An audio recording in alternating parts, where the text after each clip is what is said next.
찬송하시겠습니다. 우리 찬송가 91장 슬픈 마음 있는 사람, 찬송가 91장입니다.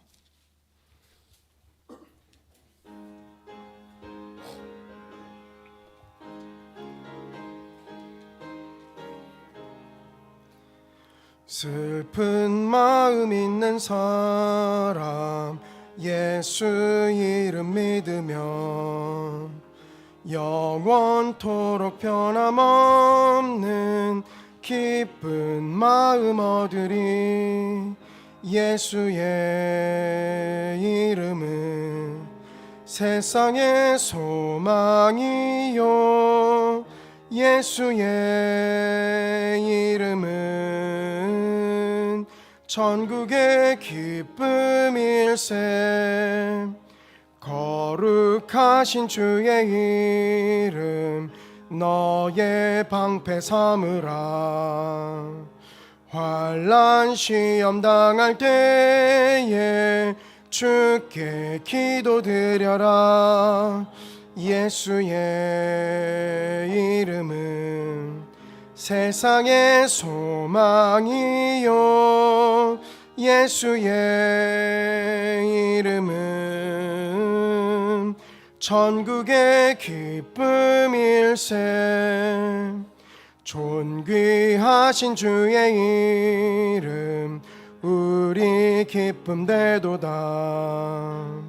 주의 품에 안길 때에 기뻐 찬송 부르리. 예수의 이름은 세상의 소망이요, 예수의 이름은 천국의 기쁨일세.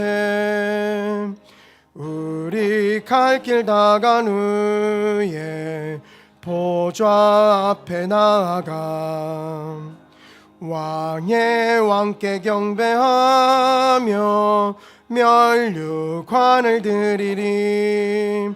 예수의 이름은 세상의 소망이요, 예수의 이름은 천국의 기쁨일세. 아멘. 우리 찬송가 151장 한 장 더 찬송하시겠습니다.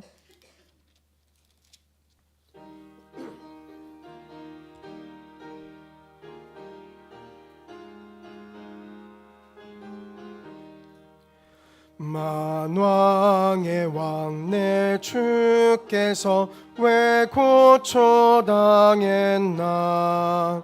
이 벌레 같은 날 위에 그 보혈을 흘렸네.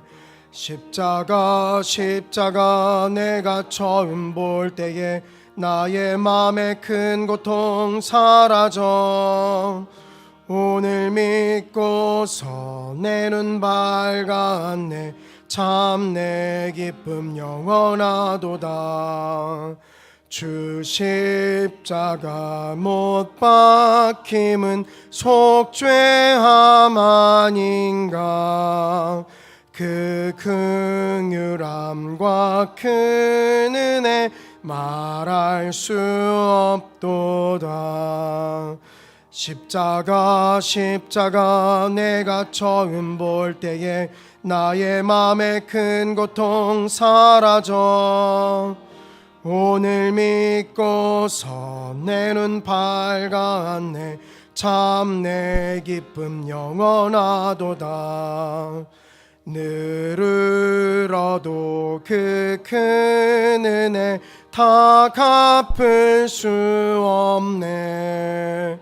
나 주님께 몸 바쳐서 주의 이름 쓰리. 십자가 내가 처음 볼 때에 나의 맘에 큰 고통 사라져.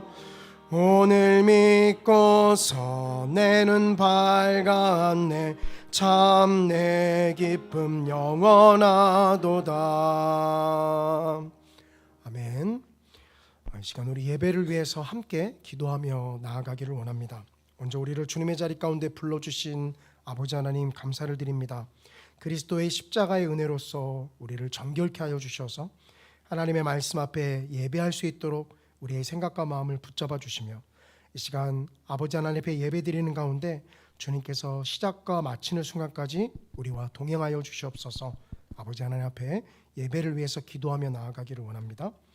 이 계속되고 있는 전쟁을 주님께서 속히 멈춰 주시기를 원합니다. 이스라엘과 팔레스타인의 전쟁, 또 우즈베키스탄과 러시아의 전쟁을 아버지 하나님께서 속히 멈춰 주셔서 무고한 생명들이 더 이상 희생되지 아니하고 온 세계가 정상적인 방향으로 나아갈 수 있도록 주님 인도해 주시옵소서. 또 함께 기도해 주시기를 원합니다. 또 우리 교회 믿음이 연약한 성도님들을 위해서 함께 기도하기를 원합니다. 육체의 연약함으로 주님 전에 나오지 못하는 성도님들이 있습니다. 아버지 하나님께서 붙잡아 주셔서 속히 회복되게 하시고 또 아버지 하나님께서 그 모든 과정 가운데 함께 하시고 동행해 주셔서 아버지 하나님의 은혜가 충만한 시간으로 또 역사해 달라고 기도해 주시기를 원합니다. 담임 목사님 안식일을 마치시고 또 무사히 복귀할 수 있도록 주님께서 은혜 가운데 인도해 주심을 감사를 드립니다. 아버지 하나님 인도하여 주셨사오니 또한 이후의 모든 일정들 가운데서도 우리와 함께하여 주시고 우리 성산교회를 주님 사용하여 주시옵소서. 또 이 시간 함께 기도해 주시기를 원합니다. 함께 기도해 주시고요. 우리 권사님 기도해 주시겠습니다. 우리 함께 기도하겠습니다. 사랑과 은혜가 충만하신 아버지 하나님, 주님의 은혜와 사랑을 감사를 드립니다. 아버지 하나님께서 우리를 예배의 자리 가운데로 불러주시사 주님 앞에 우리를 거룩한 산 제물로 드리며 나아가는 시간 될 수 있도록 인도하여 주심을 감사를 드립니다. 아버지 하나님 부르시고 이끌어 주셨사오니 무엇보다도 우리의 생각과 마음을 주님께서 붙잡아 주셔서 하나님의 말씀에 집중할 수 있는 생각 될 수 있도록 주님 역사하여 주시옵소서. 무엇보다도 이 자리에 세우신 부족한 자를 위해서 아버지 하나님께서 능력으로 입혀 주셔서 아버지 하나님 주의 말씀을 로마서를 가지고 아버지 하나님 성도님들에게 잘 풀어 설명할 수 있도록 인도하여 주시고 그 말씀을 통하여서 우리가 복음에 대한 깊은 깨달음으로 아버지 하나님께서 우리에게 맡겨주신 일들을 또한 능히 감당할 수 있도록 주님 이끌어 주시기를 원합니다. 사랑과 은혜가 충만하신 아버지 하나님 세계에서 벌어지고 있는 전쟁을 주님께서 또한 속히 멈춰 주시기를 원합니다. 우즈베키스탄과 러시아의 전쟁을 주님 속히 멈춰 주시고 또 이스라엘과 팔레스타인의 전쟁을 주님께서 속히 멈춰 주셔서 무고한 생명들이 더 이상 희생되지 아니하며 아버지 하나님 온 열방이 이 전쟁을 속히 멈추는 일에 한 마음과 한 뜻으로 나아갈 수 있도록 주님께서 아버지 하나님께서 붙잡아 주시옵소서.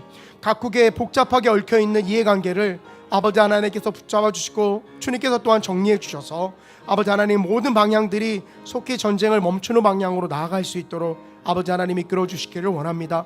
사랑과 은혜가 충만하신 주님 전으로 아버지 하나님 또 한 공동체로 불러주셨건만 아버지 하나님 육체의 연약함으로 주님 앞에 나오지 못하는 성도님들이 있습니다. 아버지 하나님께서 붙잡아 주시고 치료하는 모든 과정 가운데 동행하여 주시며 또 아버지 하나님 속히 건강하게 회복되어 주셔서 아버지 하나님 함께 주님 앞에 나와 섬기며 아버지 하나님을 예배하며 한 마음과 한 뜻으로 아버지 하나님 한 공동체 안에서 주님을 향해 나아갈 수 있도록 주님 역사하여 주시옵소서. 아버지 세우신 담임 목사님 아버지 하나님 안식월 기간 동안 주님께서 안전하게 지켜주시고 또 무사히 복귀할 수 있도록 주님 이끌어 주심을 감사를 드립니다.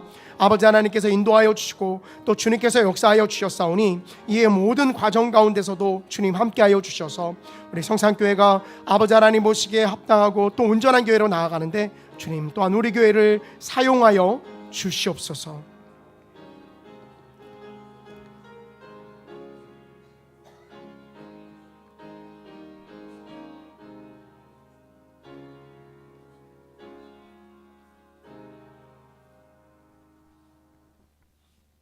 하나님 아버지 참 감사합니다.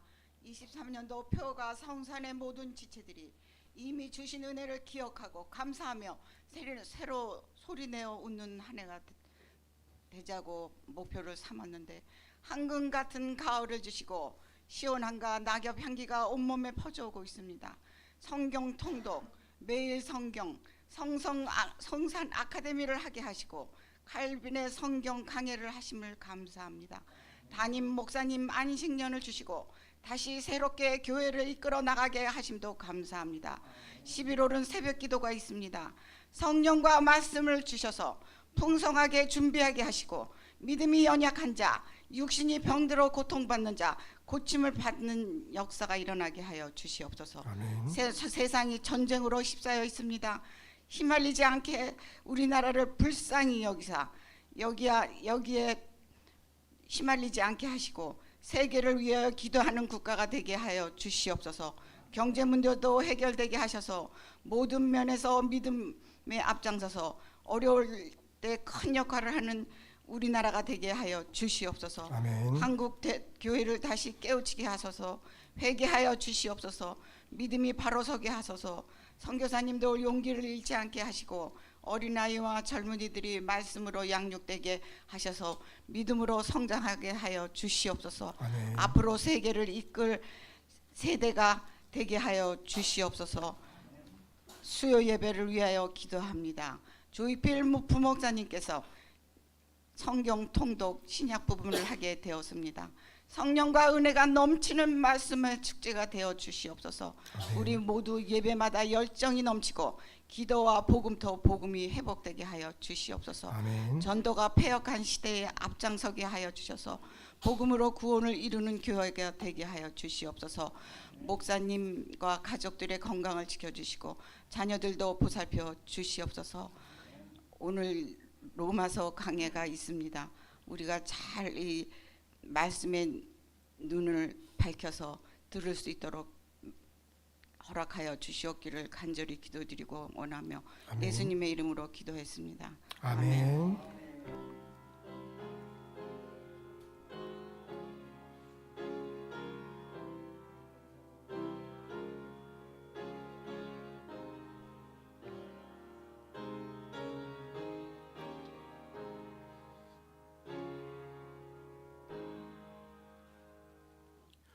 이 시간 우리에게 주시는 하나님 말씀은 로마서 12장 1절에서 8절까지 말씀입니다. 제가 가진 성경으로는 신약성경 256쪽에 있습니다. 로마서 12장 1절에서 8절까지 제가 봉독하겠습니다.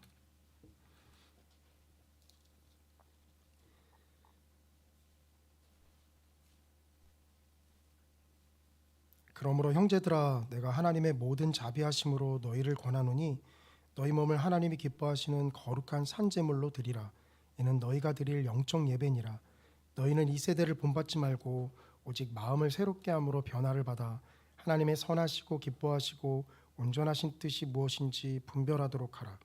내게 주신 은혜로 말미암아 너희 각 사람에게 말하노니 마땅히 생각할 그 이상의 생각을 품지 말고 오직 하나님께서 각 사람에게 나누어 주신 믿음의 분량대로 지혜롭게 생각하라. 우리가 한 몸에 많은 지체를 가졌으나 모든 지체가 같은 기능을 가진 것이 아니니 이와 같이 우리 많은 사람이 그리스도 안에서 한 몸이 되어 서로 지체가 되었느니라. 우리에게 주신 은혜대로 받은 은사가 각각 다르니 혹 예언이면 믿음의 분수대로, 혹 섬기는 일이면 섬기는 일로, 혹 가르치는 자면 가르치는 일로, 혹 위로하는 자면 위로하는 일로, 구제하는 자는 성실함으로, 다스리는 자는 부지런함으로, 긍휼을 베푸는 자는 즐거움으로 할 것이니라. 아멘. 예, 오늘은 우리가 리딩 지저스 로마서를 읽고 있고요. 그리고 그에 맞춰서 이 로마서를 좀 다뤄보도록 하겠습니다. 제가 제목을 좀 영어로 썼는데 죄송해요. 우리는 이제 이따가 이 부분은 우리가 12장을 다룰 때 말씀을 드리겠지만 이 전체가 아니고 부분이다라는 것을 좀 말씀을 드리고자 하기 위해서 좀 이렇게 좀 영어로 표현했습니다. 우리 로마서 넘겨주세요. 우리 먼저 로마서 간단하게 개요를 살펴보고요. 그 다음에 전체 구조가 좀 어떻게 되어 있는지를 살펴본 다음에 그 내용을 좀 간략하게 제가 좀 짚고 넘어가고 나서 로마서 12장 부분을 좀 깊이 좀 다루겠습니다. 당연히 이제 로마서를 쓴 사람은 바울이고요. 그 다음에 기록 연대는 이제 기원후 57년으로 좀 이제 추정을 합니다. 근데 이때 로마의 황제는 누군지 혹시 아시나요? 성도님들이 잘 아시는 이름이에요. 사로 시작하는 네로. 로마 황제 네로가 이 당시 이제 다스리고 있었고요. 이 장소는 고린도에서 기록을 했는데 우리가 그 사도행전 살펴볼 때 3차 선교 여행 우리 살펴봤었죠. 예, 그때 3차 선교 여행 중에 사도 바울이 고린도 주변에서 이 로마서를 이제 기록을 했습니다. 사도 바울은 이제 자신이 짓지 않은 교회 혹은 자신이 복음을 전하지 않은 곳에는 이제 가서 이렇게 우리가 속된 말로 숟가락 같이 얹는다라는 것을 좀 사도 바울은 싫어해요. 근데 이 로마에 있는 교회는요, 제가 왜 물음표를 해놨냐면 이제 사도 바울이 세우지 않은 교회입니다. 이 교회는 이제 사도 바울이 1차부터 3차까지의 전도 여행에 걸쳐서 세워진 교회가 아니라 사도 바울이 세우지 않은 교회예요. 그런데 이런 교회에 편지를 보내는데 그 편지가 복음의 정수로 이제 좀 나타나고 있죠. 아마 자신이 세우지를 않아서 이 교회에 복음에 대해서 조금 더 확실하고 명확하게 가르쳐 줄 필요가 있겠다라고 싶어서 바울이 복음에 대한 부분들을 이야기하고 있는 것이다라고 볼 수 있고요. 이 사도 바울이 개인적으로 알지 못하는 교회에 보낸 서신이 2개가 있습니다. 하나가 로마서고요. 또 하나가 이제 골로새서예요. 근데 이제 자신이 세우진 않았지만 그럼 로마에 있는 교회는 그럼 누가 세운 것이냐? 이제 추정하기로는 우리가 그 사도행전 살펴봤을 때 사도행전 2장에서 오순절에 이 많은 이방인들이 다 이제 예루살렘에 모여든 것을 봤었죠. 근데 그때 아마 그 베드로의 설교를 듣고 돌아간 이방인 중에 누군가가 세웠을 것이다라고 좀 추정을 합니다. 그래서 어쨌든 중요한 것은 사도 바울이 세우지는 않았고요. 하지만 사도 바울이 이들에게 로마서를 통해서 편지를 보내는 것은 이들과 교제를 나누기 위함이었다라고 볼 수 있어요. 이 로마서는 두말할 것도 없이 이제 가장 중요한 편지입니다. 제가 그래서 주일날 강고 드릴 때 좀 당대하게 로마서는 읽지 마시라고 제가 좀 말씀을 드렸어요. 안 읽으면 이제 성도님들만 손해시기 때문에 읽지 말라고 제가 좀 했고요. 제가 항상 교회에서는 뭘 하면 다 부탁을 하니까 이게 제가 꿈을 이룬 것 같아서 너무 속이 시원했어요.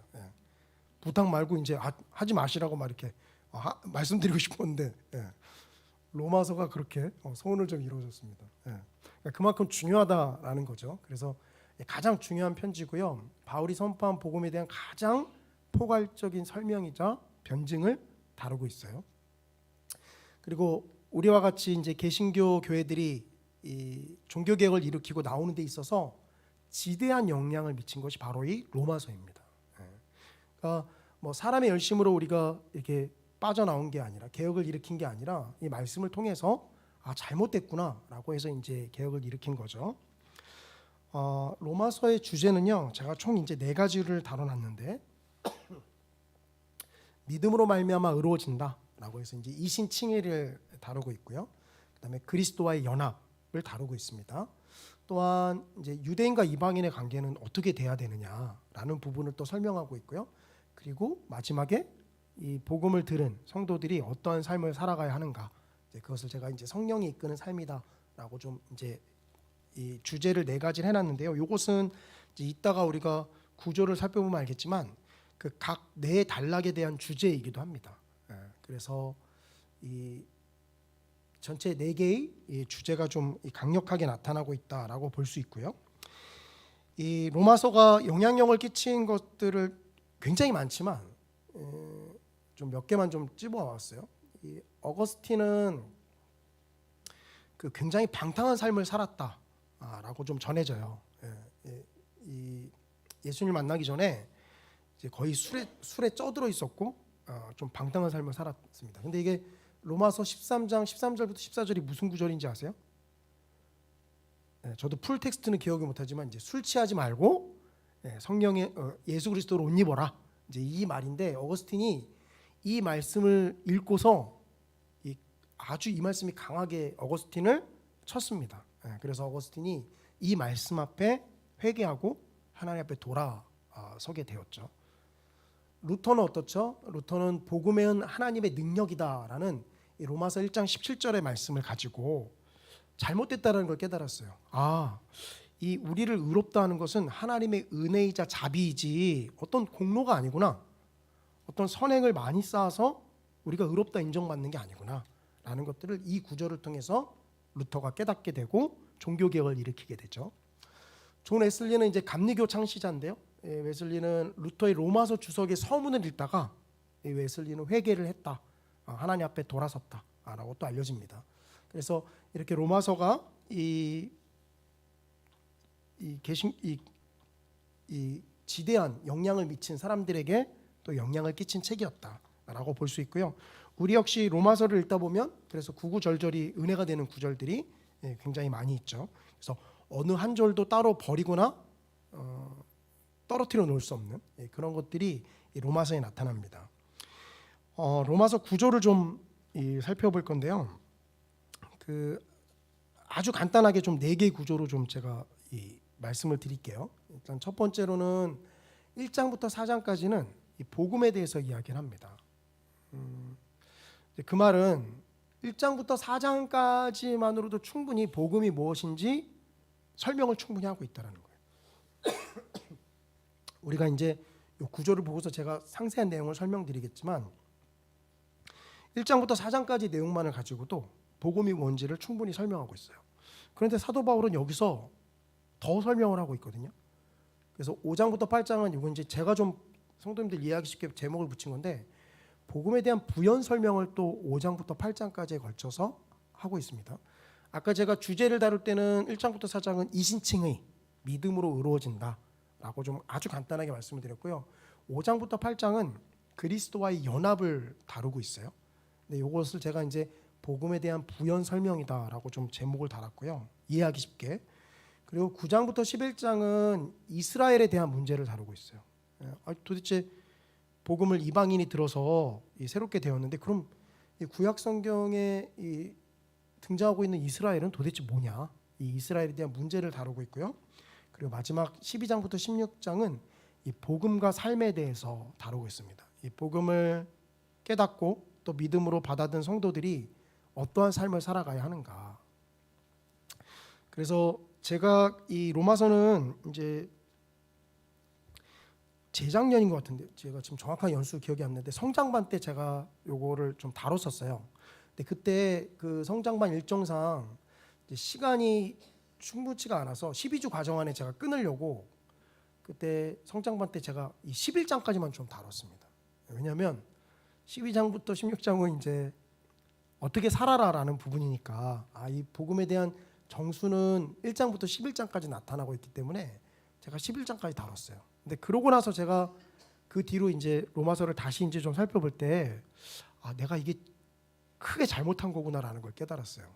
왜냐하면 제가 아까 말씀드렸지만 복음은 1장부터 4장까지만으로도 충분하다라고 말씀을 드렸는데 사도 바울은 계속 설명을 하고 있거든요. 길게. 근데 결국 이건 뭘 이야기하냐면요. 이따가 제가 12장 다룰 때 그래서 제가 오늘 본문을 12장 1절부터 좀 8절까지 다뤘고요. 왜냐하면 한마디로 이야기하면요. 복음은 요것만이 아니라 이 전체가 복음이다라고 말씀을 드릴 수가 있습니다. 그러니까 복음은요. 이론적인 차원에서 끝나는 게 아니라 그걸 들은 사람들은 또한 삶이 이렇게 나타나야 되는 게 복음이다 라는 거예요. 그렇기 때문에 로마서 전체는 이 복음이고요. 우리가 간단하게 생각할 때는 이제 12장부터 어떻게 살아가는지를 다루고 있다라고 이야기하는데 사실 바울의 서신서는요 대부분 이런 패턴이에요. 그 교회의 문제나 이론적인 부분들을 앞에서 다루고 혼낼 건 혼내고 잘못된 건 잘못됐다라고 이야기하고 나서 뒷부분에 가서 그러므로 너희는 이렇게 살아라라고 하는 게 이제 바울의 서신서의 주된 패턴입니다. 이제 그렇기 때문에 저도 자꾸 바울 서신서를 다룰 때 이론적인 부분하고 삶을 어떻게 사는 부분을 인위적으로 좀 나눠서 다루는데 이 잘못됐다라는 생각이 이제 좀 강력하게 드는 거예요. 특히나 이거 준비하면서도 제가 더 강력하게 들었는데 이 삶을 어떻게 사는 부분까지 복음이다. 그러니까 우리가 이런 것들을 좀 이렇게 인위적으로 나누기 때문에 우리가 말로 들었을 때의 복음과 삶으로 살아낼 때의 복음이 차이를 좀 보이는 경향이 있는 것 같아요. 근데 원래 로마서는 이 16장까지 삶을 어떻게 다루는 부분까지 함께 복음의 측면으로 우리가 통합적으로 생각해야 된다라는 부분입니다. 그래서 우리가 이 앞의 내용을 제가 좀 간략하게 좀 설명을 드리고 그 진행을 해볼게요. 일단 로마서 1장 1절부터 11절은요, 이 전체의 서두와도 같은 부분이에요. 그래서 한마디로 제가 이제 복음은 구원을 위한 하나님의 능력이다라고 정리했지만 이 안에서는 이제 사도 바울이 자신에 대해서 이야기를 하고 있고요. 그다음에 이 복음이 하나님의 능력인 것을 이제 글의 서두에서 사도 바울이 이야기를 하고 있습니다. 근데 우리가 보통 복음을 이제 누군가에게 설명하려고 할 때는 당연히 뭐를 다뤄야 될까요? 죄의 문제를 다뤄야 됩니다. 죄의 문제. 그래서 사도 바울도 로마서 1장 18절부터 32절까지에 걸쳐서 모든 이방 민족은 다 죄 아래 놓여져 있다라고 이야기를 해요. 항상 그렇지만 이 부분이 인정이 되질 않잖아요. 그럼 우리는 복음을 받아들일 수 있어요, 없어요? 절대로 못 받아들여요. 우리가 복음을 받아들일 수 있는 건 우리 자신이 하나님 앞에 얼마나 죄인인지를 깨닫기 때문에 그렇습니다. 제가 새벽 예배 때도 한번 말씀을 드렸었는데 이 성화의 과정을 이렇게도 표현할 수 있는데요. 이 성화의 과정은 우리가 날마다 얼마나 죄인인지를 깨닫는 것이다. 성화가 거룩하게 우리가 얼마나 더 많이 기도했고 하나님 앞에 얼마나 더 거룩하게 나아가고 이런 부분을 깨닫는 것이다라고 생각이 되는데, 근데 실질적으로 우리가 신앙생활할 때 나타나는 성화의 과정은요, 보통 어떻게 나타나냐면 신앙생활을 하면 할수록 내가 얼마나 하나님 앞에 철저하게 죄인인지를 더 많이 깨닫게 됩니다. 제가 목사라서 덜 깨달을까요?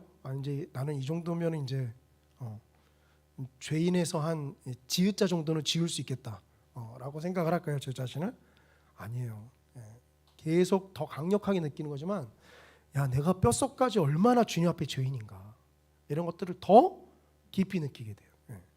하나님 앞에 더 말씀을 통해서 가까이 다가가면 다가갈수록 가장 바람직하게 나타나는 현상은 뭐냐면 내가 얼마나 주님 앞에 죄인인지, 그리고 이 죄에서 해방될 수 있는 힘이 내 안에서는 도무지 찾을 수 없다라는 게 뼈저리게 느껴져야 됩니다. 이게 정상이에요. 내가 말씀을 들었는데 왜 이렇게 계속 이런 모습을 계속 보이는 거지? 내가 뭔가 잘못됐나? 정상적이에요. 지극히 정상적입니다. 오히려요. 내가 신앙생활에 연륜이 쌓여서 내가 이제는 점점 죄의 색깔이 옅어지는 것 같다. 만약에 이렇게 깨닫잖아요. 그러면 죄송하지만 복음에서 살짝 벗어나 있을 수 있습니다. 죄의 문제가 다뤄지지 않으면 복음은 절대로 받아들일 수 없어요. 그래서 사도 바울이 당연히 모든 이방 민족은 얼마나 죄인인가를 낱낱이 이야기하죠. 그렇죠? 그리고 더불어서 유대인은 다르냐? 아니요. 유대인도 똑같이 죄인임을 사도 바울이 이야기합니다. 율법을 받았는데 이들은 뭔가 다르냐? 아니요. 유대인들도 똑같이 죄인임을 이야기해요.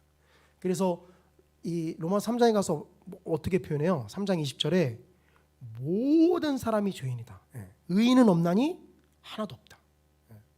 그래서 이방인과 유대인을 통칭해서 다 이야기를 합니다. 그래서 이게 사도 바울이 다루고 있는 부분이고요. 그래서 말씀드렸죠. 3장 9절부터 20절까지 모든 인류가 죄 아래 있다. 이 부분을 사도 바울이 다루고 있어요. 그러니까 벌써 보세요. 아까 1장부터 시작해서 3장 20절까지 올 때까지 결국 뭐 다루고 있는 거예요? 사도 바울은 죄인이다라는 걸 다루고 있는 거예요. 왜냐하면 이게 인정이 되지 않으면 진도를 나갈 수가 없어요. 복음을 전할 때요, 아마 경험이 있으실지 모르겠지만 이제 십자가의 예수님의 복음을 전할 때요, 상대방이 자신을 죄인으로 인정 안 하잖아요. 그럼 거기서 막혀버립니다. 아무리 그 십자가의 은혜에 대해서 이야기를 해도요, 받아들이질 않아요. 자신이 죄인이 아닌데 그걸 어떻게 받아들입니까? 내가 얼마나 죄인인지가 느낀 사람이 그 십자가가 딱 제시될 때 그걸 덥석 붙잡죠. 와락 끌어안지 않습니까? 근데 그 죄인이 인정되지 않으면 붙잡질 않아요. 그래서 이 모든 사람이 이 죄 아래 놓여져 있다라는 걸 이야기하고 있고요. 그리고 나서 사도 바울은 본격적으로 3장 21절부터 31절까지에 걸쳐서 믿음으로 말미암는 의에 대해서 이야기합니다. 그래서 여기에 칭의, 믿음으로 말미암는 의에 대해서 이야기하고요. 그리고 우리가 하나님하고의 새로운 관계, 하나님과 이 믿음으로 말미암아 의로워져서 올바른 관계에 놓여져 있다라는 걸 이야기하고, 그렇기 때문에 하나님의 가족, 하나님의 백성이 일원이 되고 당연히 하나님의 백성이 됐으면 앞으로 나타날 새로운 미래, 이 변화될 삶에 대해서 당연히 이야기를 하겠죠. 그래서 이렇게 이 믿음으로 말미암아지는 의에 대해서 이야기를 합니다. 그러니까 엄밀히 따지면 여기까지 죄인이고 또 모든 사람이 죄 아래 놓여져 있는데 우리가 믿음으로 말미암아 의로워진다라는 여기까지가 충분히 이제 복음이다라고 볼 수 있죠. 근데 사도 바울은 계속해서 이야기해요. 이 4장 보시면 우리가 읽으셨지만 누구 등장하죠? 4장에 아브라함 등장하죠. 아브라함. 아브라함이 왜 등장하죠? 원래 이게 믿음으로 말미암아 의로워지는 게 뜬금없이 사도 바울이 새롭게 적용한 규칙이 아니다라는 거죠. 왜 아브라함을 등장시켰느냐? 율법으로 말미암아 의로워진다라고 유대인들이 자꾸 주장하니까 원조를 따지는 거죠. 야, 율법이 먼저냐, 아브라함이 먼저냐? 아브라함이 당연히 먼저죠. 근데 그 아브라함조차 어땠다라는 거예요? 믿음의 법칙을 쫓아갔다라는 거죠. 이 아브라함이 믿었던 하나님은요, 어떤 하나님이죠? 이 아브라함은 하나님께서 나타나셔서요, 이미 사라의 태가 죽었던 그 순간에 내가 너에게 아들을 주겠다라고 이야기했어요. 근데 아들을 주겠다라고 약속하셨고 나서 또 빨리 안 주세요. 아니 이미 아들을 주겠다라고 약속했을 때가 굉장히 아브라함이 나이가 많았을 텐데 그럼 빨리 주셔야 되잖아요. 한 살이라도 젊었을 때. 근데 그렇게 말씀하시고 안 주세요. 그러니까 아브라함이 우리가 이 하갈을 그 종을 통해서 난 이 이스마엘, 이 이스마엘을 통해서 하나님이 뜻이 이루어지나 보다라고 생각할 수밖에 없었던 거죠. 우리 누구도요 아브라함 위치에 있었잖아요. 그럼 다 그렇게 생각했을 거예요. 우리가 아브라함 이거 믿음도 없어, 기다리지도 못하고 이렇게 할 게 아니에요. 그 오랜 세월 하나님께서 아들 주겠다고 해서 안 주세요. 빨리 나이는 이미 다 늙었는데.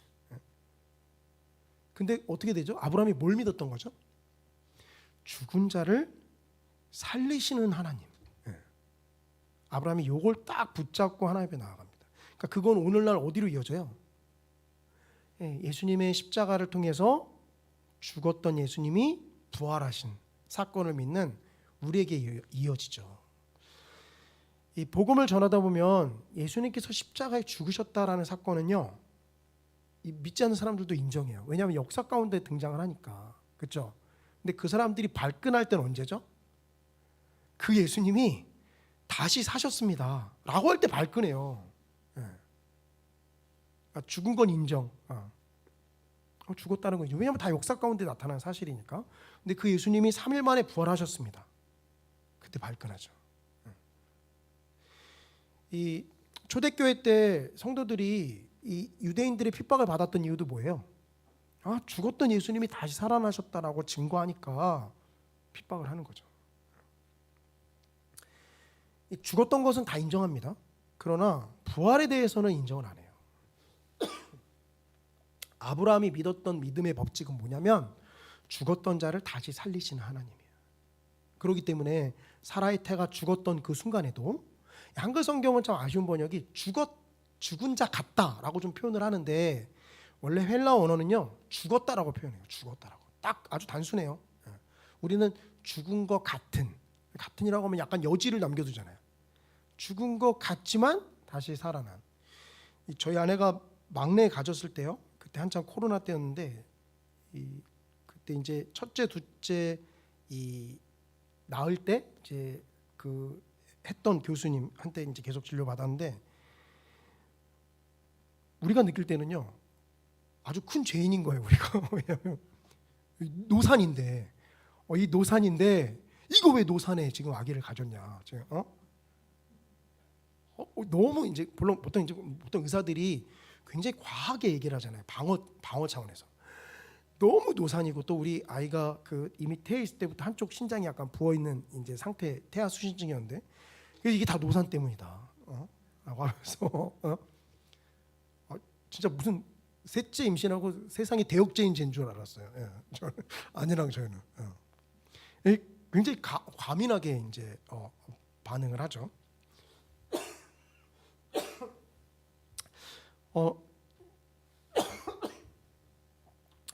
이 세상은 이 노산이면 그것 때문에 이제 아이를 가지기 힘들다라고 이야기를 해요. 그래서 저희도 뭐 어쩌겠어요. 하나님이 주신 거니까 나을 때까지 어쨌든 하나님의 인도하심을 바라고 나아가야 되겠다라고 생각을 했죠. 아브라함과 사라가 믿었던 믿음도 그 죽은 자를 다시 살리시는 하나님을 믿습니다. 그래서 이 아브라함 때부터 이미 이어져 왔던 믿음의 법칙, 이것을 여전히 하나님께서 말씀하고 계시다라고 지금 사도 바울이 이 4장까지에 걸쳐서 이야기를 하고 있는 거죠. 말씀드린 대로 이대로 끝내도 됩니다. 왜냐하면 이거 자체로 복음의 정수니까요. 그렇죠? 근데 사도 바울은 여기서 더 나가요. 이 5장 1절부터 11절에 그러기 때문에 우리가 하나님과 화평을 누린다라고 이야기를 합니다. 근데 이때 이 화평은요, 그저 평온할 때의 화평이 아니에요. 이 5장 1절부터 11절은 뭘 이야기하냐면 이제 고난 가운데서도 화평을 누린다라고 이야기해요. 그래서 고난 속에서 인내가 이루어지고요. 그 인내가 이루어지는 것은 우리를 단련하게 해주고 그것은 소망으로 나아가게끔 한다라는 거죠. 그래서 하나님과 화평을 누리는 것은 우리의 삶이 늘 평안하다라는 게 아니라 이 고난 가운데 있지만 그럼에도 불구하고 하나님과 화평을 누린다라는 것을 보여주고 있어요. 그러면서 사도 바울이 이어지는 이 아담과 예수님을 비교를 하죠. 근데 이것은 이 앞에서는 사도 바울이 유대인과 헬라인을 구분해서 유대인의 죄, 헬라인의 죄를 다뤘습니다. 근데 5장에 와서는요, 아담을 이야기하면서 이것을 유대인과 헬라인의 구분으로 나누지 않고 그냥 온 인류 전체로 그림을 그려가는 거예요. 그러니까 이 로마에도 문제가 있었기 때문에 유대인과 헬라인의 갈등이 있었어요. 그러니까 유대인 그리스도인과 이방인 그리스도인의 우리 사도행전에서도 살펴봤지만 이 먹는 문제. 왜냐하면 이 유대인들은 먹지 않았던 부정한 음식들이 있었거든요. 이제 이 먹는 문제에서의 갈등.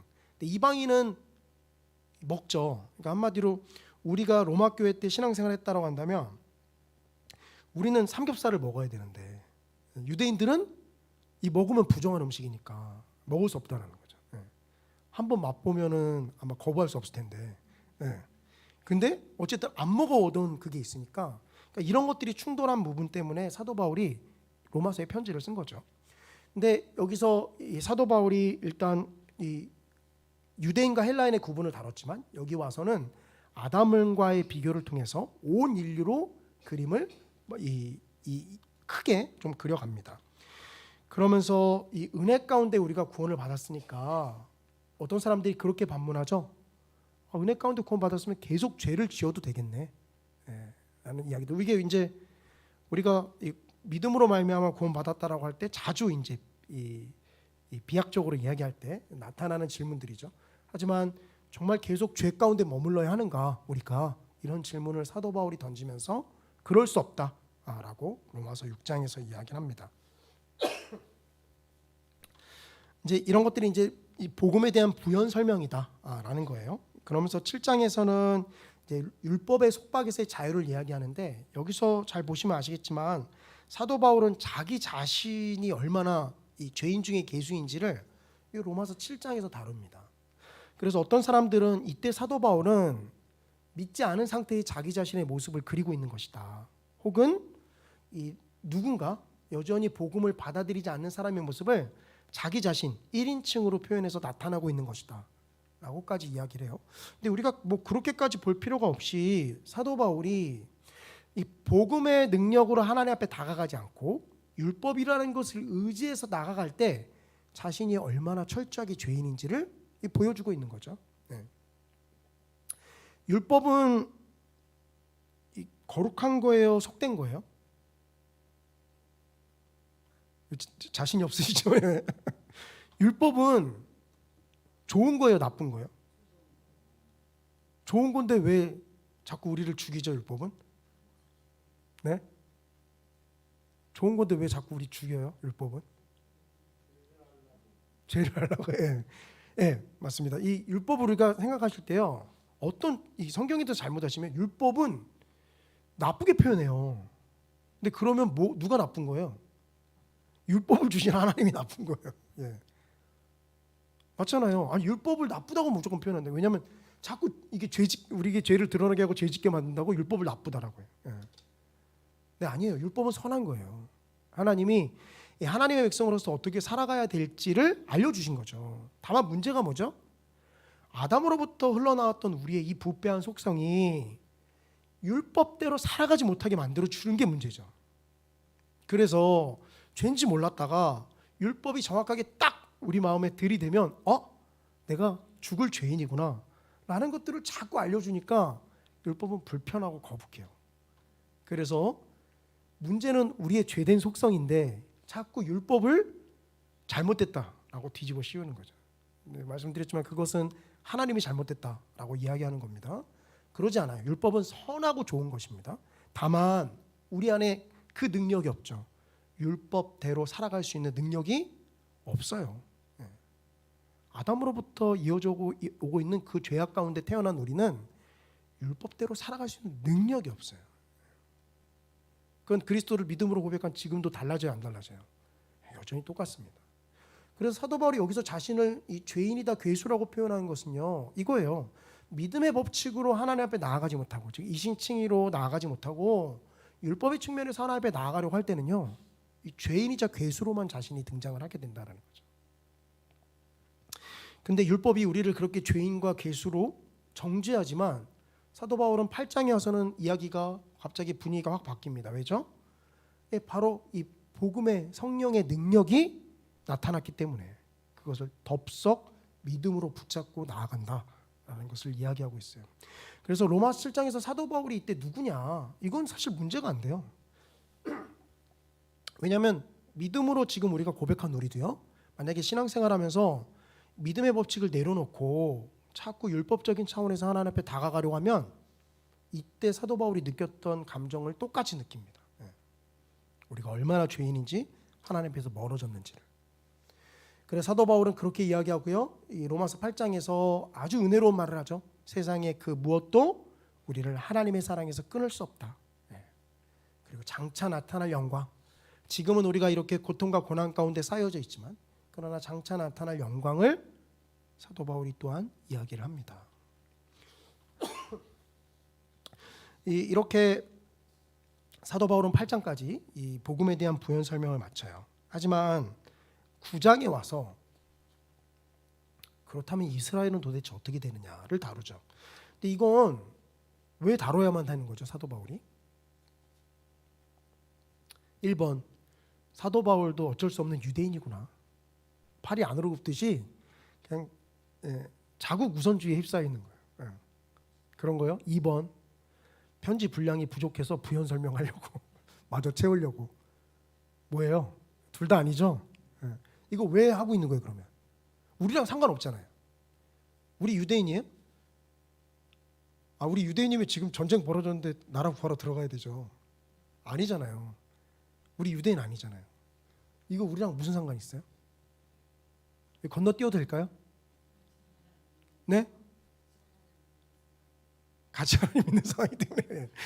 이게 왜 중요하냐면요, 봐봐요. 하나님이 만약에 이스라엘을 버리셨다라고 한다면 우리 로마서 8장에서 뭐 다뤘죠? 하나님의 사랑에서 그 무엇도 우리를 끊을 수 없다라고 사도 바울이 이야기했어요. 근데 그렇게 하고 보니까 그럼 이스라엘은 뭐야? 왜냐하면 마치 버린 것처럼 느껴지기 때문이죠, 이스라엘이. 이게 왜 중요하냐? 우리는 이스라엘은 아니지만 만약에 하나님이 만에 하나 이스라엘을 버리신 거라면 우리 소망 가운데 있을 수 있어요, 없어요? 없어요. 왜죠? 내가 수틀리면 하나님이 버리실 수도 있으니까. 이건 중요한 문제죠.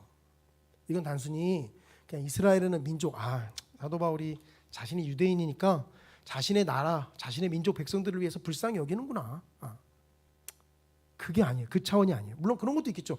당연히 유대인이니까 자신의 민족들이 복음을 받아들이지 않고 나가는데 얼마나 마음이 아프겠어요. 그렇죠?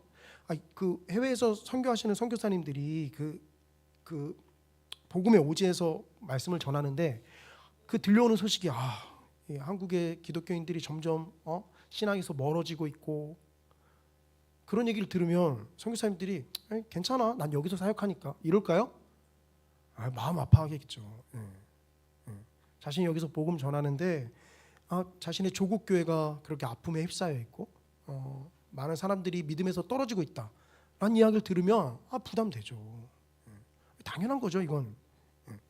근데 사도 바울도 그런 측면이 없는 건 아니에요. 근데 이것이 우리에게 중요한 것은 이스라엘을 하나님이 만약에 버리셨다라고 한다면 큰 문제가 되기 때문이에요.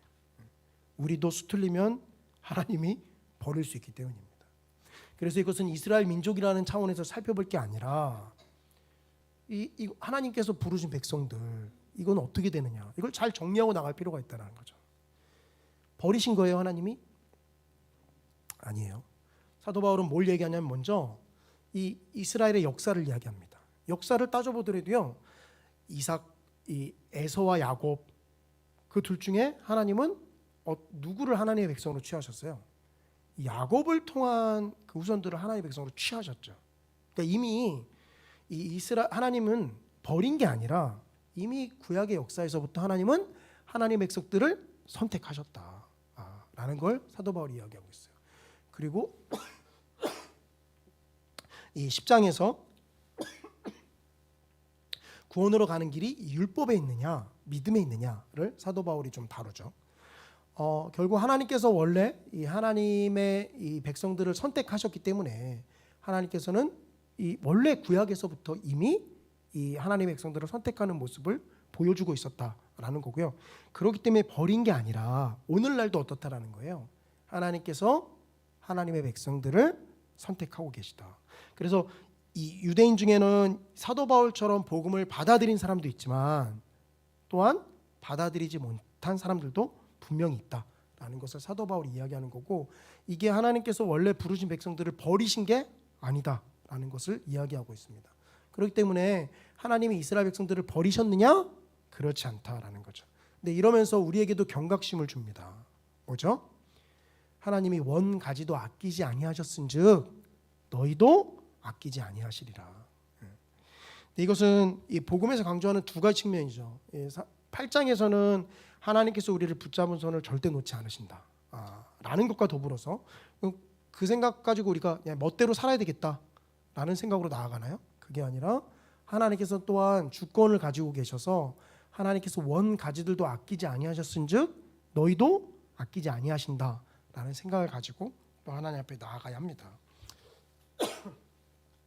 그렇기 때문에 이 사도 바울이 여기서 이 유대인의 문제를 다루고 있고요. 이것은 하나님께서 버리신 것이 아니라 원래 하나님께서 하나님의 백성들을 선택하시고 인도해 오셨다, 믿음의 법칙으로 이끌어 오셨다라는 것들을 하나님께서 말씀하고 있는 거예요. 그러니까 혈통적인 유대인이 유대인이다? 아니라는 거예요. 이미 구약에서는 혈통적으로 태어나면 당연히 하나님의 백성이 됐지만, 그러나 그것이 선지서를 거쳐서 신약 시대로 오면서 우리 선지서 볼 때도 이미 하나님께서 많이 흩으시는 걸 봤잖아요. 그렇죠? 선지서를 통해서도 이미 많은 이방인들이 하나님의 백성에 편입된 것을 예언하시는 걸 보았습니다. 그것이 그리스도를 통해서 이 신약 시대 때 이루어지고 있는 것이고요.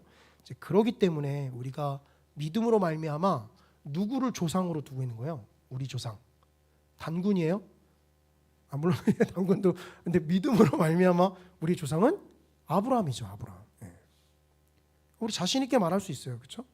너네가 무슨 아브라함과 관련이 있느냐? 아니, 하나님께서 아브라함을 믿음으로 부르셨기 때문에 우리 역시 믿음으로 말미암아 아브라함의 후손이다 라게 되는 라는 게 이제 되는 거죠.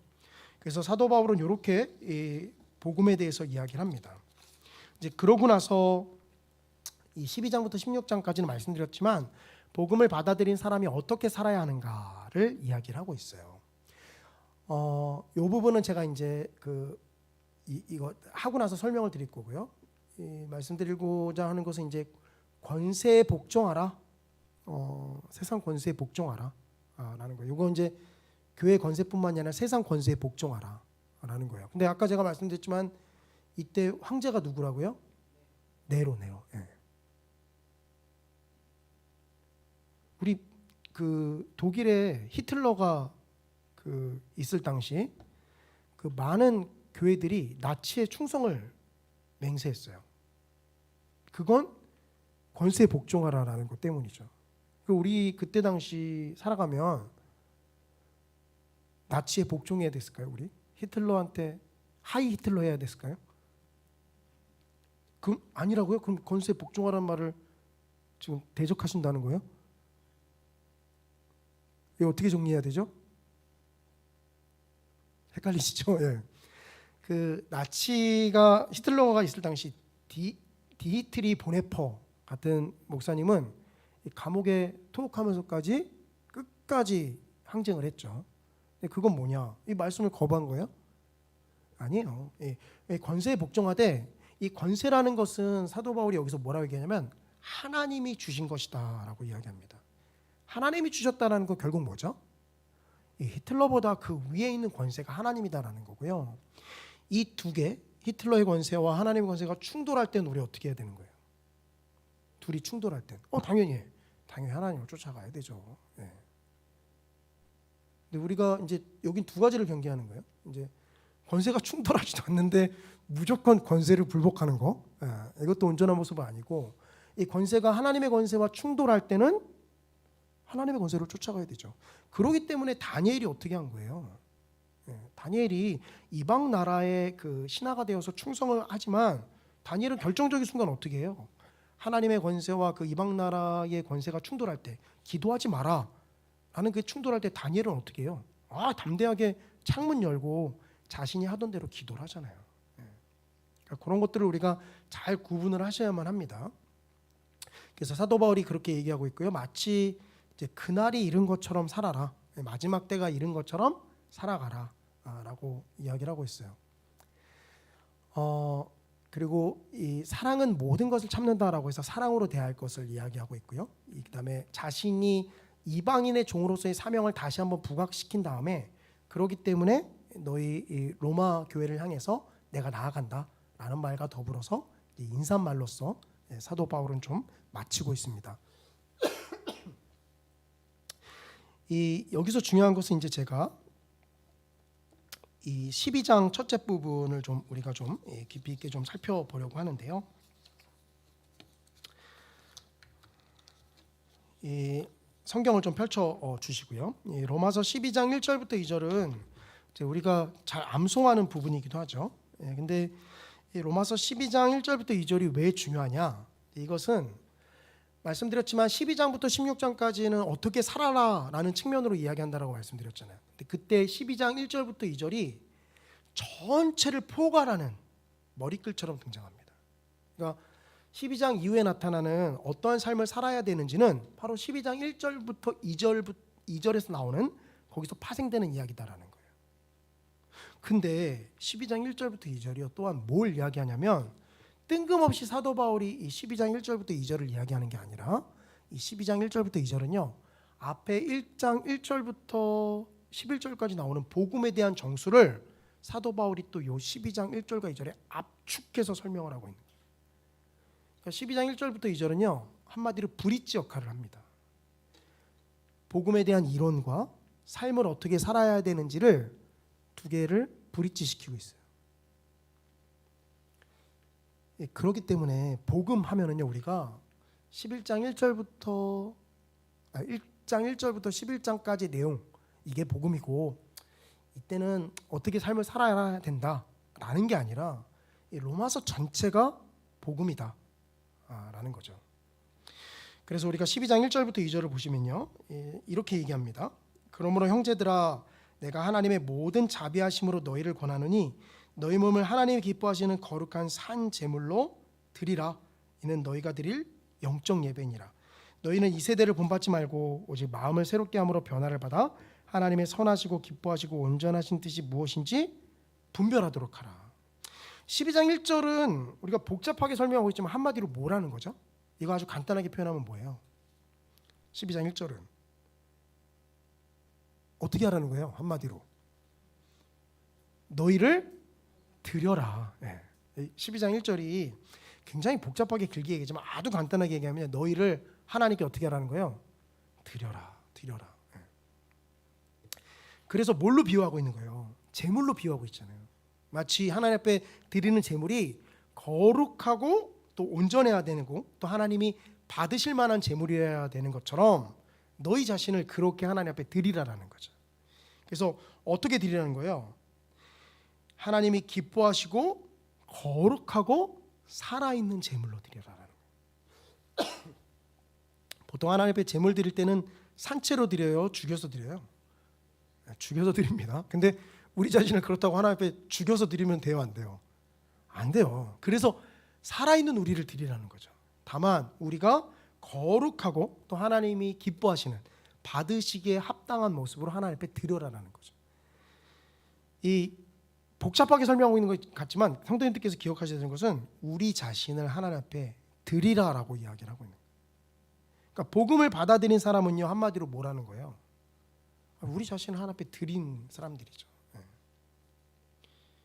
하나님 앞에 드린 사람들이에요. 저 목사님 저만 드렸나요? 아니요. 예. 죄송하지만 믿음으로 복음을 영접하시고 하나님의 자녀로 부름받은 성도님들은요, 그 삶을 하나님 앞에 드린 사람들이에요. 물론 우리가 신앙생활하면서 우리가 나타나고 있는 갈등을 자꾸 이 부분에서 나타나요. 하나님께서 자꾸 다 드리라고 했는데, 우리 자신을 드리라고 했는데 우린 다 안 드리고 한 요 부분 드리죠. 한 20% 드린 다음에, 그죠? 80% 갖고 우리가 살아가다가 하나님 앞에서 갈등이 일어나요. 다 드리지 못해서. 근데 원래는요, 하나님 앞에 다 드리면서 나아가는 겁니다. 그래서 너희를 하나님 앞에 드려라라고 이야기하죠. 이것은요, 앞의 내용과 어디가 연결되냐면요, 우리가 로마서 1장에서 이 사도 바울이 이방인의 죄의 문제를 다룰 때 이 이방인들은요, 자신을 세상의 어리석은 우상들에게 내어주었다라고 이야기합니다. 우리가 하나님 앞에 우리 자신을 내어드리지 않으면 중립지대를 살아갈 것 같은데, 죄송하지만 우리가 하나님 앞에 우리 자신을 내어드리지 않잖아요. 그럼 중립은 없어요. 우리는 곧바로 내가 원하든 원하지 않든 세상에 알 수 없는 무언가에게 나 자신을 내어드리고 나아가는 거예요. 하나님 앞에 우리 자신을 내어드리지 않으면요, 세상 그 무엇에, 그것이 돈이건 우상이건 명예건 하나님의 자리를 잠식해 들어가는 그 무엇에 우리 자신을 내어주고 나아가는 거예요. 나는 중립지대니까 괜찮아. 중립지대 없어요. Everything or nothing입니다. 하나님께 다 드리든가 아니면 아무것도 드리지 않고 세상에 드리는 거예요. 그래서 그것과 정확하게 대조되죠. 이 죄악 가운데 있었던 사람들은 자기 자신을 세상에 알 수 없는 그 무엇, 우상이건 아니면 하나님의 자리를 대체한 그 무엇에 드리고 나아가는 자들이었다는 거죠. 그래서 죄악 가운데 있었는데 어떻다라는 거예요? 지금은 12장 1절에서 복음을 받아들인 너희는 하나님 앞에 너희 자신을 이렇게 드려야 된다. 그리고 2절에서 뭐 이야기하죠? 2절에서도 길게, 죄송합니다. 2절에서도 이야기하지만 2절에서는 마음을 새롭게 함으로 변화를 받으라라고 이야기합니다. 원래 하나님을 모르는 사람들은 부패한 마음 가운데 있었죠. 그런데 그 마음을 새롭게 함으로 변화를 받아야 한다라고 이야기를 하고 있어요. 그리고 이어서 하나님의 선하시고 기뻐하시고 온전하신 뜻이 무엇인지 분별하도록 하라라고 이야기합니다. 이것은 로마서 6장에서 다루고 있는 그리스도와의 온전한 연합을 이야기를 하고 있어요. 그렇기 때문에 이것은요, 앞에서 사도 바울이 이야기한 내용을 아주 집약적으로 압축하고 있습니다. 로마서 12장 1절부터 2절이요. 그러니까 한마디로 이렇게 정리하셔도 돼요. 하나님 앞에 복음을 받아들인 우리는요, 하나님 앞에 우리의 자신의 삶을 내어드리고 나아가는 사람들이다라는 거예요. 제가 그 복음터 신방할 때 물론 그 여러 말씀을 좀 돌아가면서도 했지만 제가 주로 전했던 말씀은 하나님 앞에 우리 자신을 내어드리고 나아갈 때요, 그때의 삶은 그 온전치 못한 모습까지 하나님께서 그 모습을 사용하셔서 어떻게 하나님의 영광을 이루시는가 하는 부분에 있다라고 말씀을 드렸습니다. 왜냐하면 사도 바울이 감옥에 갇힌 상태에서도 하나님 앞에 기뻐하면서 나아갈 수 있는 것, 우리는 신앙생활하다 보면 이 좋은 것들로만 하나님 앞에 올려드리고 싶잖아요. 근데 그것이 우리의 신앙생활에 아프고 힘든 부분들은 좀 하나님 앞에 공유하지 않고, 또 마치 우리가 하나님 앞에 온전하고 즐겁고 기쁜 부분들만 하나님 앞에 내어드리고 나간다라고 생각을 하는데, 근데 하나님 앞에 우리의 삶을 내어드리는 것은요, 이 연약하고 아픈 부분들까지 다 내어드리는 것을 말합니다. 그래서 그걸 굳이 감추려고 하지 않아요. 왜냐하면 그 연약한 부분들까지 들어서 하나님께서 어떻게 하나님의 영광을 드러내는데 사용할지 모르니까요.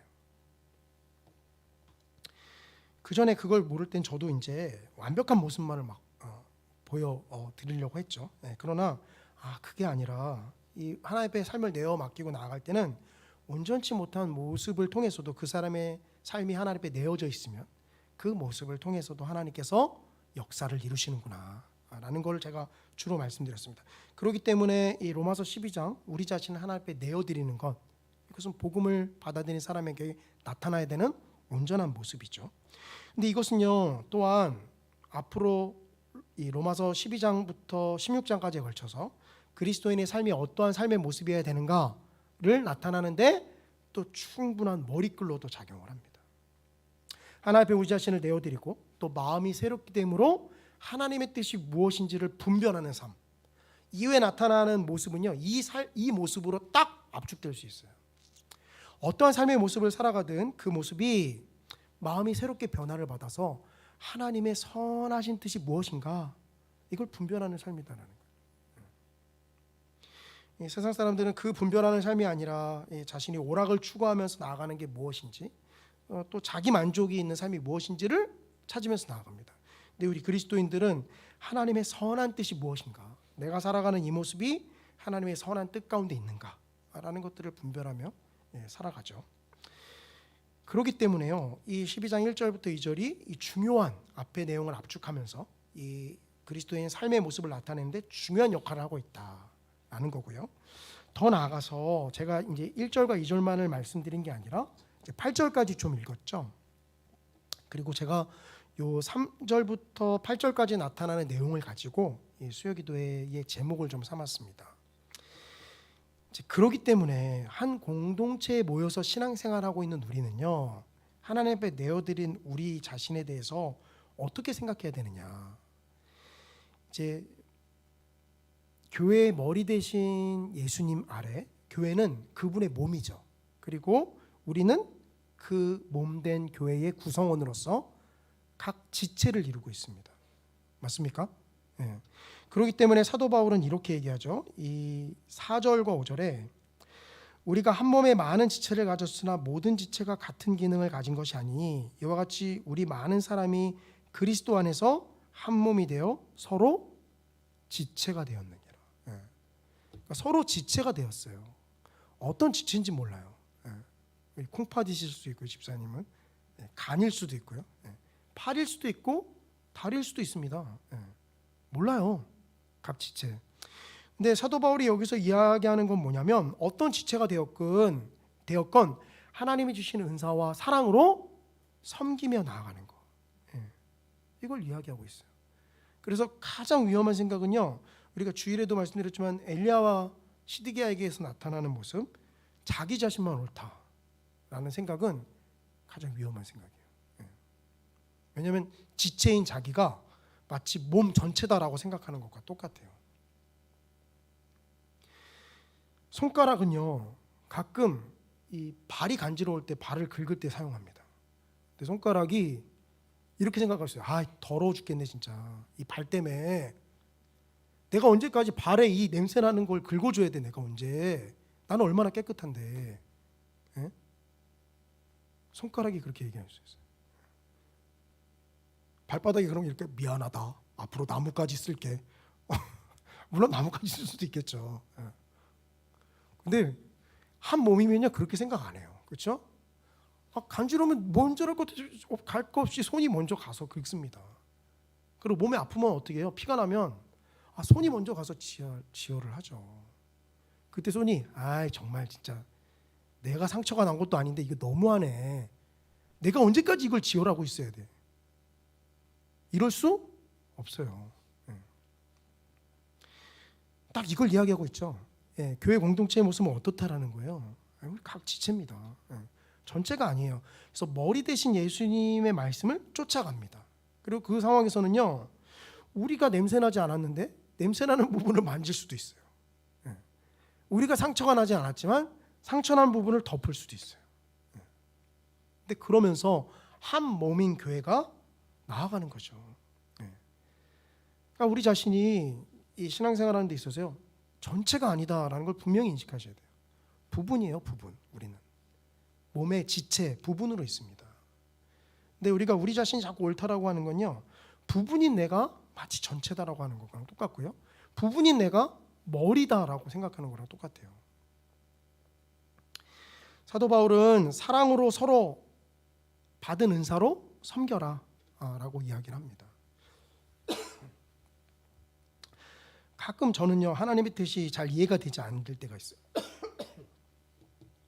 내가 왜 이런 걸 해야 될까? 라는 생각 때문에 이해가 되지 않을 때가 있어요. 근데 그때도 일단 제가 생각하는 건 이제 난 잘 모르겠지만 그래도 하나님이 시키신 일이고 하면 하자. 잘 모르겠지만, 근데 잘 모르는 게 당연한 겁니다. 왜냐하면 머리가 아니니까요. 제가 어떤 지체인지 모르겠어요. 만약에 몸으로 비유된다고 나올 때, 근데 우리 자신이 생각할 때는 그래도 좀 많이 쓰임 받는 손이나 이런 부분이겠지. 근데 나중에 주님 앞에 갔을 때 너는 엉치살로 쓰임 받았다라고 하면 얼마나 당황스러울지 모르겠습니다. 근데 각 사람의 분량에 맞춰서 쓰임 받는 부분이 있고요. 그것이 또한 하나님 안에서 온전히 연합해서 선을 이루어가죠.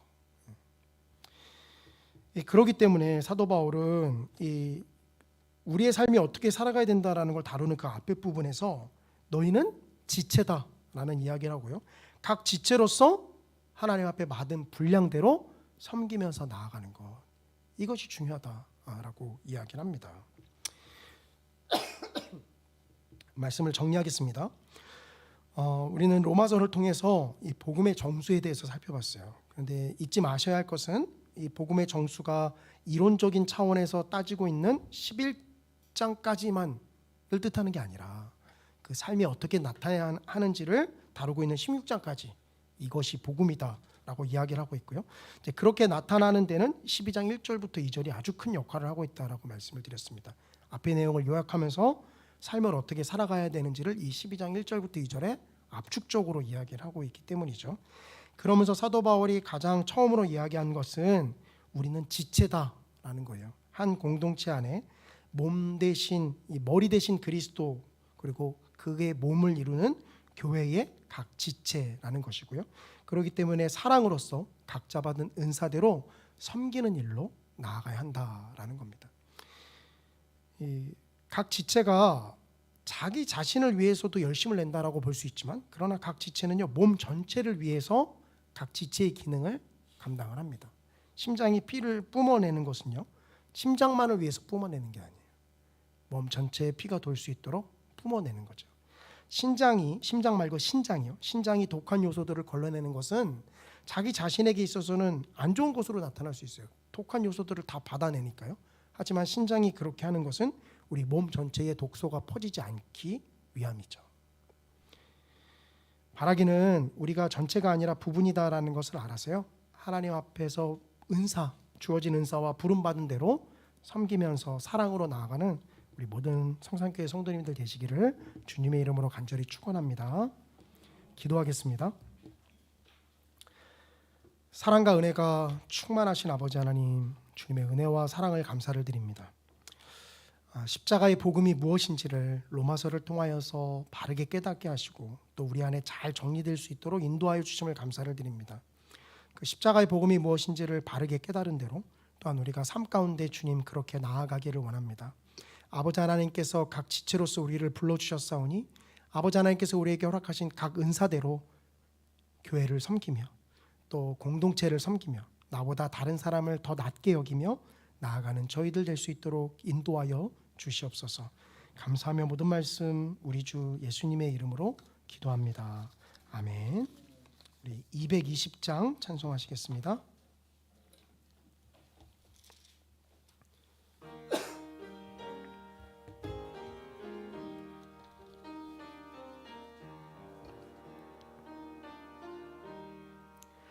사랑하는 주님 앞에 형제 자매 한자리에 크신 은혜 생각하며 즐거운 찬송 부르네. 내 주 예수 본을 받아 모든 사람 내 몸같이 환난 근심 위로하고 진심으로 사랑하세. 사랑하는 주님 앞에 온갖 충성 다 바쳐서 괴로우나 즐거우나 주님만 힘써 섬기네. 우리 주님 거룩한 손 제자들의 발을 씻어 남 섬기는 종의 도를 몸소 행해 보이셨네. 사랑하는 주님 예수 같은 주로 섬기나니 한 피 바다 한 몸 이룬 형제여 친구들이여 한 몸같이 친밀하고 마음으로 하나 되어 우리 주님 크신 도를 지성으로 준행하세. 아멘. 우리 몇 가지 교회 소식 말씀드리겠습니다. 주일에 말씀드린 대로 불우이웃돕기 옷 모으기는요, 총 350kg 옷을 성도님께서 기증해 주셔서 우리 갈래페를 통해서 구딜 스토어에 기부하였습니다. 함께 마음 모아주신 성도님들께 너무 감사드립니다. 우리 매일 성경 11월 12호로 아직 안 받아가신 분들 사무실에서 받아가시기를 바랍니다. 월간 중보기도 11월 기도 제목을 주보에 넣어드렸습니다. 날마다 나라와 교회 또 가정을 위해서 기도해 주시기를 바랍니다. 이번 주 금요 비전 기도회는요, 우리 제일복음다발 복음장 주간 예배로 드립니다. 우리 11월 6일 월요일 날 제일권사회 야외 기도회가 있습니다. 우리 제일권사회 성도님들 함께 참석하셔서 또 즐거운 교제의 시간 또 기도하는 시간 되기를 간절히 원합니다. 매주 수요일 오늘도 변함없이 우리 사랑의 전도대 전도 있습니다. 그 외 교회 소식들은요, 주보를 참조해 주시고요. 우리 로마서 지금 리딩 지역서 읽고 있는데요. 오늘은 로마서 7장 8장 읽을 차례죠. 2장씩 또 3장씩 읽어나가서 조금 여유가 있는데요. 이 구약 성경 미처 진도를 따라오지 못한 성도님들은 구약 성경 못 읽은 부분들을 읽어가시면서 또 진도를 맞춰 주시기를 바랍니다. 우리 주님이 가르쳐 주신 기도로 예배를 마치도록 하겠습니다. 하늘에 계신 우리 아버지여, 이름이 거룩히 여김을 받으시오며 나라의 임하옵시며 뜻이 하늘에서 이룬 것 같이 땅에서도 이루어지이다. 오늘날 우리에게 일용할 양식을 주옵시고 우리가 우리에게 죄 지은 자를 사하여 준 것 같이 우리 죄를 사하여 주옵시고 우리를 시험에 들게 하지 마옵시고 다만 악에서 구하옵소서. 대개 나라와 권세와 영광이 아버지께 영원히 있사옵나이다. 아멘.